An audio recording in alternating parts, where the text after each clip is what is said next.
नमस्कार, स्वागत है आप सभी का रिपोर्टर लाइव में। मैं हूं आपके साथ सुनील चौहान।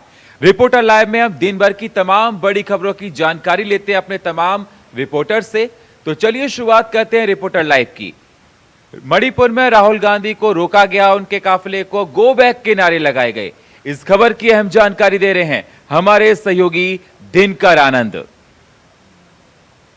कांग्रेस नेता राहुल गांधी का मणिपुर दौरे में बवाल देखने को मिला। गुरुवार को राहुल गांधी जब दिल्ली से मणिपुर पहुंचे तो मणिपुर के इंफाल से जैसे ही राहुल गांधी आगे बढ़े वैसे ही राहुल गांधी को रोक दिया गया। बिशुनपुर में राहुल गांधी को रोका गया तो राहुल गांधी के कार्यकर्ताओं ने जमकर बवाल किया। आपको बता दें कि राहुल गांधी को चूरचांदपुर जाना था, हालांकि प्रशासन ने उनको अनुमति नहीं दी। प्रशासन ने उनको सुरक्षा कारणों का हवाला देते हुए उन्हें रोका और उन्हें हेलीकॉप्टर से आगे जाने की अनुमति दी। हालांकि राहुल गांधी के कार्यकर्ता और राहुल गांधी और कांग्रेस के सभी नेता जिद पर अड़ गए कि वह बाई रोड ही चूरचांदपुर जाएंगे, लेकिन इस दौरान पुलिस ने उनको रोकने की कोशिश की। जब कार्यकर्ता नहीं रुके तो पुलिस ने आंसू गैस के गोले भी छोड़े। साथ ही पुलिस ने बैरिकेडिंग लगाई तो कार्यकर्ताओं ने बैरिकेडिंग तोड़ दी, जिस पर बीजेपी नेता संबित पात्रा का प्रेस कॉन्फ्रेंस सामने आया। उन्होंने कहा कि राहुल गांधी को मोहब्बत की दुकान खोलने की इतनी जल्दी थी कि उन्होंने मणिपुर को चुन लिया और अपनी जिद से मणिपुर चले गए। उनको प्रशासन ने अलाउ नहीं किया, लेकिन राहुल गांधी फिर भी मणिपुर गए और पैदल चलने और गाड़ी से चलने की मांग की। उनको पता है कि वहां हिंसा है। आपको बता दें कि कांग्रेस नेता राहुल गांधी 2 दिवसीय दौरे पर मणिपुर गए थे। राहुल गांधी का वहां हिंसा प्रभावित क्षेत्रों में लोगों से मुलाकात और बातचीत का प्रोग्राम था, लेकिन इस बीच सियासी बवाल देखने को मिला है। कैमरा पर्सन निक्की के साथ मैं दिनकर आनंद, इंडिया। केजरीवाल सरकार में आतिशी का पद बढ़ा है, उनको वित्त और राजस्व मंत्रालय मिला। इस खबर की पूरी जानकारी दे रही हैं हमारी सहयोगी दीक्षा चौधरी। अरविंद केजरीवाल की सरकार में मंत्रिमंडल में बड़ा फेरबदल हुआ है।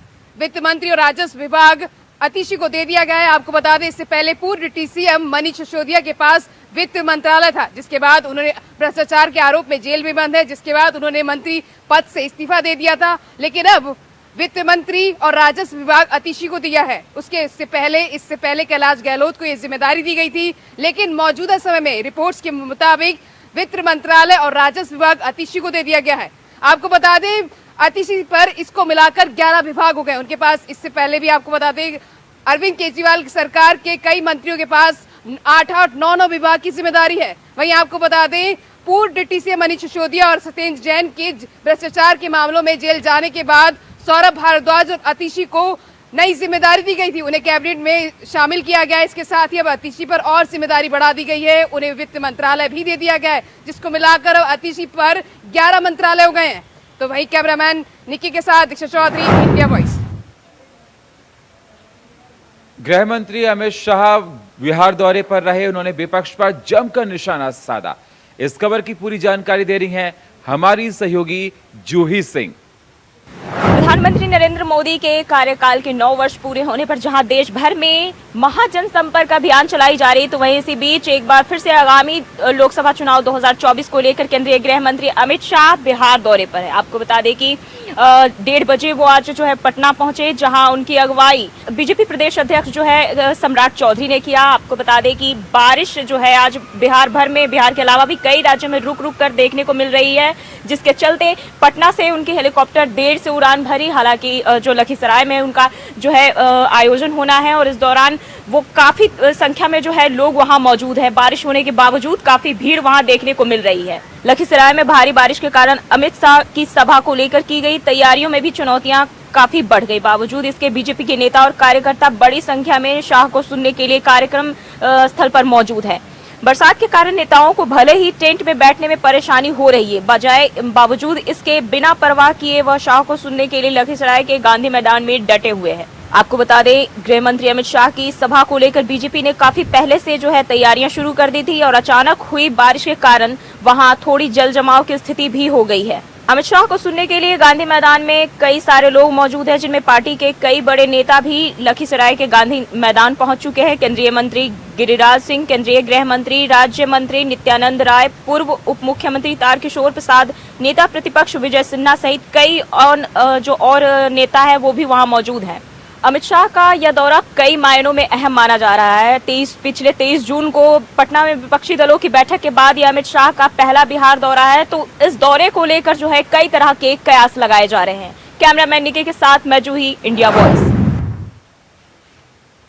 राजस्थान में इस साल के लास्ट में विधानसभा चुनाव होने वाले हैं, जिसको लेकर तैयारियां चल रही हैं और जेपी नड्डा बीजेपी का अध्यक्ष वो रण में कूद चुके हैं।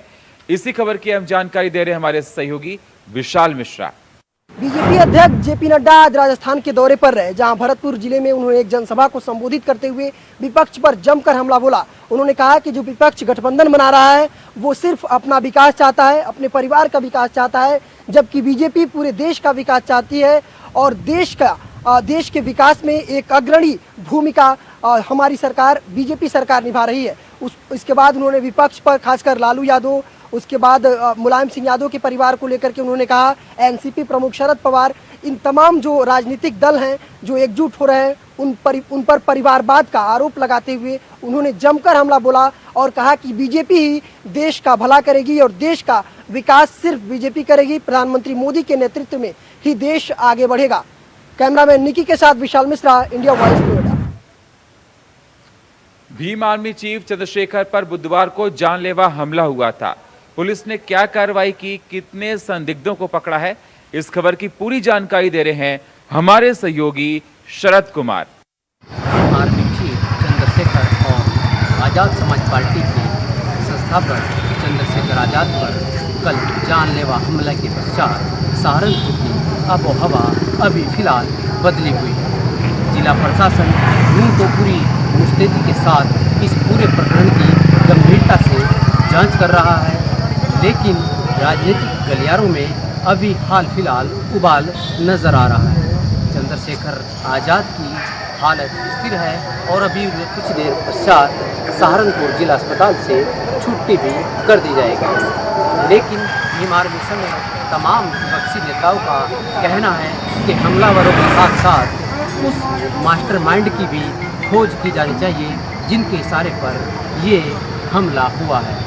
जानलेवा हमला के पश्चात सहारनपुर में राजनीतिक क्षेत्र में तमाम विपक्षी दलों के बड़े नेता चंद्रशेखर आज़ाद की स्वास्थ्य की जानकारी लेने के लिए जिला अस्पताल पहुंच रहे हैं और जिला अस्पताल में भी सुरक्षा की व्यवस्था के बड़े इंतजाम जिला प्रशासन के द्वारा किए गए हैं। बताया जा रहा है कि कुछ समय पश्चात चंद्रशेखर आज़ाद को अस्पताल से छुट्टी दे दी जाएगी। कुल मिलाकर सहारनपुर में हालात अभी सामान्य हैं, लेकिन राजनीतिक दृष्टि से देखा जाए तो ये एक बड़ा प्रकरण है और जानलेवा हमला जिस तरीके से किया गया है उसकी गहनता से जांच होना बेहद लाजमी है। Sharad Kumar Saraj, India Voice, Saharanpur. Delhi NCR में भारी बारिश को लेकर अलर्ट जारी किया गया है। हमारे सहयोगी नितिन चौधरी की आप ये रिपोर्ट देखिए। दिल्ली एनसीआर में हो रही लगातार बारिश से काफ़ी जलभराव हो गया। बता दें कि लोगों को काफ़ी परेशानियों का भी सामना करना पड़ रहा है। तो कहीं रोडों पे पानी भर गया है, तो कहीं दफ्तरों के अंदर भी पानी घुस गया है, कहीं पेड़ टूट गए हैं बारिश की वजह से, तो कहीं तरीके से मेट्रो स्टेशनों के नीचे जो गड्ढे बनी सड़क है उन सड़कों पे भी पानी भर गया है। राष्ट्रीय राजधानी में हुई बारिश से विभिन्न इलाकों में जलभराव हो गया। यातायात भी बाधित रही है। यातायात पुलिस के अनुसार जामिया मेट्रो स्टेशन के आसपास इलाका जलमग्न हो गया है। इसके साथ ही सराय काले खां और South Extension, Geeta Colony, Ring Road तथा अक्षरधाम मंदिर के बीच में रास्ते और शहर के अन्य हिस्सों में जलभराव की सूचना मिली है। मध्य दिल्ली की कालीबाड़ मार्ग पर भी एक पेड़ गिर जाने से यातायात बुरी तरह से प्रभावित है, जिसमें लोगों को परेशानियां भी हो रही हैं। मौसम विभाग ने शहर के लिए ऑरेंज अलर्ट जारी करा हुआ है। भारत मौसम विज्ञान विभाग मौसम से जुड़ी चेतावनी के लिए 4 रंग कोड का इस्तेमाल करते हैं, जिसमें ग्रीन का अर्थ है कि कोई कार्रवाई की आवश्यकता नहीं है, येलो का अर्थ है नज़र रखो और अद्यतन जानकारी लेते रहें, ऑरेंज का अर्थ है किसी भी स्थिति के लिए तैयार रहे और रेड का अर्थ अविलंब कार्रवाई करें। जिस तरीके से लगातार होते हैं बारिश के चलते हुए कहीं जलभराव हो गया, तो कहीं दफ्तरों के अंदर पानी भी भर गया, तो मेट्रो स्टेशन के अंदर नीचे भी पानी से काफ़ी दिक्कतों का सामना करना पड़ रहा है। तो वहीं बात की जाए यातायात की, तो यातायात पे भी लोगों को काफ़ी परेशानियों का सामना करना पड़ रहा है। कहीं पेड़ टूट के गिर गए हैं, तो बारिश की वजह से काफ़ी नुकसान भी देखने को मिला है। कैमरामैन निक्की के साथ मैं नितिन चौधरी, इंडिया वॉइस, दिल्ली। उत्तराखंड में बारिश को लेकर येलो अलर्ट जारी किया गया है 4 से 5 दिन के लिए। इस खबर की पूरी जानकारी दे रहे हैं हमारे सहयोगी अभय कैतुरा। उत्तराखंड में मानसून के दस्तक के साथ ही आसमान से बरसने वाली बारिश आफत की बारिश बनकर उबारने लगी है। राज्य की कई सड़कें बंद हो चुकी है। लगातार भूस्खलन की घटनाएं यहां पर सामने आ पा रही है। चारधाम यात्रा के लिए सरकार के सामने सबसे बड़ी चुनौती यही है कि इस मानसून सीजन में किस प्रकार से सफल रूप से इस चारधाम यात्रा का संचालन कर सके। मौसम विभाग ने अगले 4 से 5 दिनों के लिए एक बार फिर येलो अलर्ट जारी करा है। राज्य के अधिकांश जिलों में भारी बारिश की संभावना यहाँ पर जताई गई है। ऐसे में जिला प्रशासनों को एहतियात बरतने के लिए कहा गया है ताकि किसी भी प्रकार से आम जनता की जो परेशानियां वो बढ़ ना सके, बल्कि उनका समाधान त्वरित गति से यहाँ पर किया जा सके। जिन जगहों पर जो संभावित जो जगह हैं जहाँ पर भूस्खलन का खतरा ज़्यादा है, वहाँ पर SDRF और पुलिस के जवानों के साथ साथ PWD विभाग की तरफ से JCB यहाँ पर तैनात कर दी गई है ताकि आवागमन के जो साधन हैं या जो मार्ग हैं वो त्वरित गति से खुल सकें और जनता की परेशानियाँ कम हो सके। ये कहा जा सकता है कि उत्तराखंड में हमेशा ही मानसून आफत के मानसून बनकर उभरता है और जो प्राकृतिक आपदाएं आती है वो सरकार के लिए सबसे बड़ी चुनौती पैदा करती है। कैमरामैन सुनील राम, अभय कैंतुरा, इंडिया वाइस, देहरादून। अमरोहा में स्टंट किया जा रहा है, जानलेवा के लिए मतलब भारी पड़ रहा है। तो इस खबर की हम जानकारी दे रहे हैं हमारे सहयोगी मोहम्मद इमरान। में हाईवे पर रईस जादव का आतंक लगातार देखने को मिल रहा है। लगातार महंगी गाड़ियों से स्टंटबाजी करते हुए वीडियो सोशल मीडिया पर वायरल हो रहे हैं। हालांकि अमरोहा पुलिस द्वारा लगातार कार्रवाई भी की जा रही है। अमरोहा पुलिस की ओर से लगातार कार्रवाइयाँ की गई हैं, लेकिन पुलिस की कार्रवाई को चुनौती देते हुए ये रईस जादव लगातार नेशनल हाईवे पर कब्जा करते हुए नजर आ रहे हैं। ऐसा ही मामला एक रहरा थाना क्षेत्र के हसनपुर मार्ग पर देखने को मिला है, जहां पर महंगी गाड़ियों पर बोनट पर बैठकर रईस जादव स्टंटबाजी करते हुए नजर आ रहा है, जिसका वीडियो सोशल मीडिया पर वायरल हुआ है। हालांकि अमरोहा में ये पहला मामला नहीं है, इससे पहले भी लगातार नेशनल हाईवे पर रईस जादव का आतंक देखने को मिला है। नेशनल हाईवे पर रईस जादव ने कब्जा करके स्टंट के वीडियो वायरल किए हैं, जिसके बाद लगातार पुलिस की कार्रवाई भी की है। पुलिस की कार्रवाई को चुनौती देते हुए रईस जादव लगातार स्टंटबाजी का वीडियो वायरल कर रहे हैं। इंस्टाग्राम की रील बनाने के चक्कर में यह रईस जादव जान जोखिम में डालते हुए नजर आ रहा है। हालांकि पुलिस की ओर से लगातार इसमें जांच के बाद कार्रवाई करने की बात की गई है। अब देखना होगा कि पुलिस इस वीडियो वायरल होने के बाद किस तरह से संज्ञान लेकर इसमें कार्रवाई करती है और ये स्टंटबाजी करने वालों पर किस तरह से लगाम लगाती है। अमरोहा से इंडिया वॉइस के लिए मोहम्मद इमरान की रिपोर्ट। बदायूं में सड़क हादसे लगातार बढ़ते जा रहे हैं। किस प्रकार के हादसे हो रहे हैं सड़कों पर, इसी खबर की अहम जानकारी दे रहे हैं हमारे सहयोगी सतीश सक्सेना। तेज रफ्तार का जो कहर है वो लगातार बढ़ता जा रहा है, वो थमने का नाम नहीं ले रहा है। जी आपको बता दें कि बदायूं ज़िले का ये पूरा मामला है, जहां पर जो हाईवे पर जो वाहन दौड़ रहे हैं, जो मरम्मत में लगे हुए हैं, उन्हीं वाहनों से लगातार हादसे होते जा रहे हैं। आपको बता दें कि ये जो पूरा मामला है जो थाना हजरतपुर थाना क्षेत्र के ग्राम नगरिया खनू पुल का है, जहाँ पर एक तेज रफ्तार जो हाईवे पर कार्य कर रहा पिकअप ने बाइक सवार को टक्कर मार दी। टक्कर इतनी ज़बरदस्त थी कि बाइक सवार 2 बच्चे और 4 लोग जो उस पर सवार थे, उन चारों लोग गंभीर रूप से घायल हो गए। वहीं आपको बता दें जो महिला थी वह स्थिति को देखकर डॉक्टरों ने उसकी हालत देखी तो गंभीर देखते हुए उसे बरेली रेफर कर दिया है। अब देखने वाली बात होगी कि ये लगातार बढ़ रहे एक्सीडेंटों पर पुलिस कब तक कामयाबी हासिल कर पाती है और इन एक्सीडेंटों को कैसे रोकवाने में कामयाब होती है। कैमरामैन सोहेल के साथ सतीश सक्सेना, इंडिया वॉइस, बदायूं। बदायूं में तेज रफ्तार का कहर देखने को मिला। इसी खबर पर अहम जानकारी दे रहे हैं हमारे सहयोगी विजय कुमार। बदायूं में तेज रफ्तार से आ रहे एक कंटेनर ने एक बाइक सवार को टक्कर मार दी, जिससे एक महिला की मौत हो गई। बताया जाता है कि बाइक सवार बदायूं के बाईपास पर ये हादसा हुआ है और बरेली जनपद के आंवला में एक शादी समारोह में शामिल होने के बाद घर लौट रहे थे। वहीं मृतक महिला बिलसी थाना क्षेत्र के पुष्गमा की रहने वाली बताई जा रही है। वहीं मौके पर पहुंची पुलिस ने सबका पंचनामा भरकर पोस्टमार्टम को भेज दिया है। इंडिया वॉइस के लिए बदायूं से विजय राठौर। बलिया में हाई टेंशन तार की चपेट में आने से एक युवक की दर्दनाक मौत हो गई। हमारे सहयोगी बता रहे हैं कि इसके बाद उपचार हुआ लेकिन कुछ हाथ नहीं आया। इस खबर पर अहम जानकारी दे रहे हमारे सहयोगी करुणेश। बलिया सिकंदरपुर थाना क्षेत्र का एक मामला सामने आया है। मैं आपको बता दूं कि सिकंदरपुर थाना क्षेत्र अंतर्गत एक ट्यूबवेल खराब को संविदा कर्मी शटडाउन लेकर के बनाने के लिए पहुंचा था, जहां पर बिजली आपूर्ति होने से उसकी करंट लगने से मौके पर ही दर्दनाक मौत हो गई। मैं आपको बता दूं कि यह ट्यूबवेल में बिजली आपूर्ति नहीं होने के कारण वो ट्यूबवेल नहीं चल रहा था। जिसको ठीक करने के लिए संविदा कर्मी उसको शटडाउन लेकर के मौके पर गया था और जैसे ही फाल्ट को चेक कर रहा था उसी समय बिजली आपूर्ति हो गई और करंट लगने से उसकी मौके पर ही दर्दनाक मौत हो गई। मौत के बाद ग्रामीणों में उबाल हो गया, ग्रामीण नाराज हो गए, वहां पर भारी संख्या में ग्रामीण इकट्ठा हो गए और मुआवजा की मांग करने लगे, जिसको लेकर के सदर एसडीएम और वहां थाना प्रभारी मौके पर पहुंचे और किसी तरह से समझा बुझा करके कि जो भी सरकार की तरफ से मुआवजा होगा वह दिया जाएगा, तब जा करके मामला शांत हुआ और उसके बाद से वहाँ की पब्लिक जो है शव को जाने दी। उसके बाद वहाँ से पुलिस को सौंप दिया गया, जिसको पुलिस ने शव को लेकर के पोस्टमार्टम के लिए बलिया जिला चिकित्सालय में भेज दिया। मैं आपको बता दूं कि यह सिकंदरपुर थाना क्षेत्र अंतर्गत चेतन किशोर के मैदान में एक ट्यूबवेल लगा हुआ था, जहां वो ट्यूबवेल में बिजली आपूर्ति कहीं से फाल्ट हो गई थी, जिसको लेकर के वो संविदा कर्मी उसको ठीक करने के लिए मौके पर शटडाउन लेकर के पहुंचा था। लेकिन कहीं न कहीं बिजली विभाग की लापरवाही अगर देखी जाए तो सामने आई है कि जब शटडाउन के बाद जो है बिजली कैसे आपूर्ति हो गई और आपूर्ति हुई तो एक संविदा कर्मी की जान चली गई। कमलेश पांडे, इंडिया वॉइस के लिए बलिया। बदायूं में लफ्ज जिहाद का मामला सामने देखने को मिला है। इस खबर की पूरी जानकारी दे रहे हैं हमारे सहयोगी विजय। बदायूं सदर कोतवाली क्षेत्र से एक लव जिहाद का मामला सामने आया है, जिसमें पुलिस मामले की छानबीन कर रही है। वहीं बताया जाता है कि जो समुदाय विशेष के लोग एक नाबालिग किशोरी को लव जिहाद के तहत उसे उकसा रहे थे और कुरान और नमाज जैसी चीज़ों के लिए दबाव बना रहे थे। भाई मामला सदर कोतवाली क्षेत्र के एक मोहल्ले का है, जहां से एक नाबालिग किशोरी को एक समुदाय विशेष के लड़के ने बहला फुसलाकर जो है नमाज और धर्म परिवर्तन के लिए दबाव बना रहा था।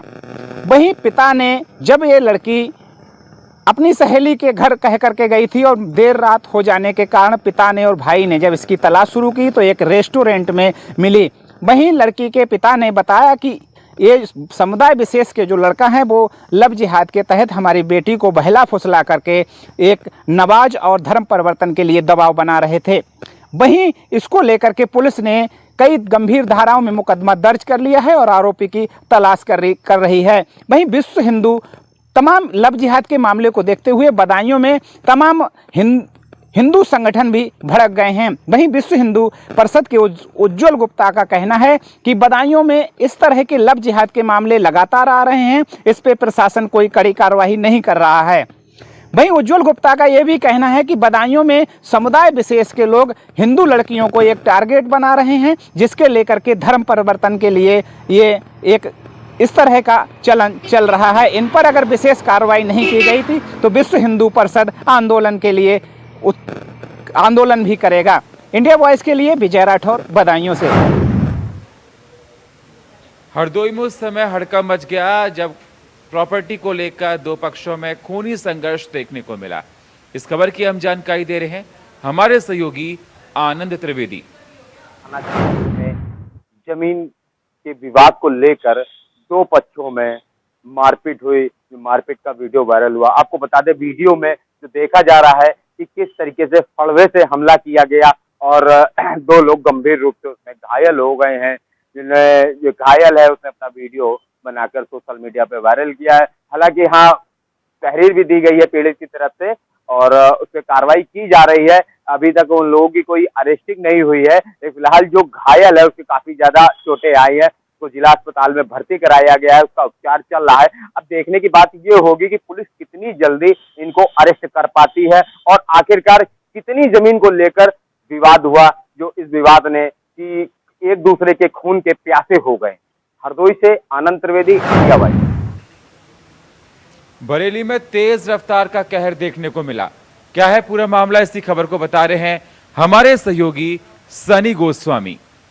बरेली में सड़क हादसा हो गया है, एक बहुत बड़ा सड़क हादसा हो गया है, जिसमें आपको बताएं इस सड़क हादसे में चाचा भतीजे की मौत हो गई है। आपको बताएं कि जो चाचा भतीजे की मौत हो गई है, बताया जा रहा था वो अपने कुछ काम से आ रहे थे, बुधवार की रात कुछ काम करने के बाद आ रहे थे, जिसमें मीरगंज थाना क्षेत्र के सिंधौली चौराहे पे जैसे ही बाइक से हाईवे क्रॉस कर रहे थे, जिसमें से सामने वाले वाहन ने आके क्रूजर बाइक गाड़ी थी जिसने उसको टक्कर मार दी, जिसमें वो घायल हो गए। और आपको बता दें जैसे ही दोनों की मौत हो गई, जैसे ही सूचना मिली पुलिस को, पुलिस ने दोनों की वो जो इलाज के लिए बरेली भेज दिया जहाँ पे मौत हो गई है, ये बताया जा रहा है। जैसे ही सूचना घर वालों को पता चली है, आज ईद के दिन जब 2 लोगों की मौत हुई है तो वहाँ पे घर पे जो खुशियाँ थी, उसका जो त्योहारों की खुशियाँ थी वो मातम में बदल गई हैं और घर पे रो रो के बुरा हाल है। आपको बताएं एक घर में 2 मौतें हुई हैं, तो चाचा भतीजे की मौत हुई है। बताया जा रहा था वो शाम को अपने घर से कुछ काम के लिए किसी गाँव में निकले थे। जैसे ही वो रात में 12 बजे करीब जब निकल रहे थे, काम से निकल रहे थे, हाईवे पे जैसे ही वो रोड क्रॉस करते हैं तभी सामने से आ रहे बरेली से रामपुर की तरफ जा रही एक क्रूजर ने उनको टक्कर मार दी, जिसमें गंभीर रूप से घायल हो गए।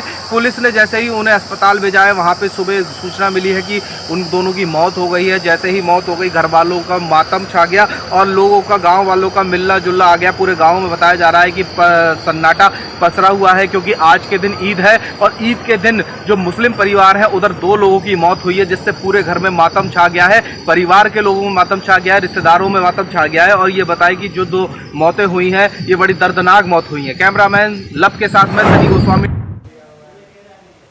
फर्रुखाबाद में दबंगों के हौसले लगातार बुलंद होते जा रहे हैं। हमारे सहयोगी आदेश यादव की आप ये रिपोर्ट देखिए। उत्तर प्रदेश में लगातार जो है दबंगों का, बदमाशों के हौसले बुलंद हैं। लगातार जो है पुलिस का सवालिया निशान उठ रहे हैं और पुलिस जो है बदमाशों के आगे बेबस नजर आ रही है। इसी तरीके से मामला फर्रुखाबाद के कायमगंज से सामने आया है, जहां जो है भाजपा के जिला उपाध्यक्ष के भाई पर दबंगों ने पुरानी रंजिश में धारदार हथियार से हमला कर घर में घुसकर जमकर मारपीट की है और उसके बाद जो है उसे गंभीर हालत में जो है कायमगंज सीएचसी में परिजनों ने भर्ती कराया। सीएचसी में भर्ती कराने के बाद परिजन उसे जो है का नाम जिला अस्पताल लोहिया के लिए रेफर कर दिया गया है। मामला जो है पुरानी रंजिश का बताया। जिस तरीके से दबंगों के हौसले बुलंद है, दबंगों के अंदर से पुलिस का भय बिल्कुल खत्म हो गया है। दबंगों के आगे पुलिस जो है नतमस्तक दिखाई दे रही है। आए दिन मामले जो है सामने आते रहते हैं। लगातार जो है यूपी में जो है बदमाशों के आगे पुलिस बौनी साबित हो रही है। इसी तरीके से लगातार जो है नेता हों या जो है कार्यकर्ता, उन पर लगातार हमले हो रहे हैं। इसी मामला कायमगंज में जो है बदमाशों ने भाजपा नेता के भाई पर जानलेवा हमला किया और मारपीट कर उसे घायल कर दिया, जिसकी हालत नाजुक बताई जा रही है। उसका इलाज जिला अस्पताल लोहिया में चल रहा है, हालत गंभीर है। मामला कायमगंज कोतवाली क्षेत्र का बताया जा रहा है। फर्रुखाबाद से इंडिया वॉइस के लिए आदेश यादव। गाजीपुर में डबल मर्डर से सनसनी फैल गई है। हमारे सहयोगी सुशील तिवारी की आप ये रिपोर्ट देखिए।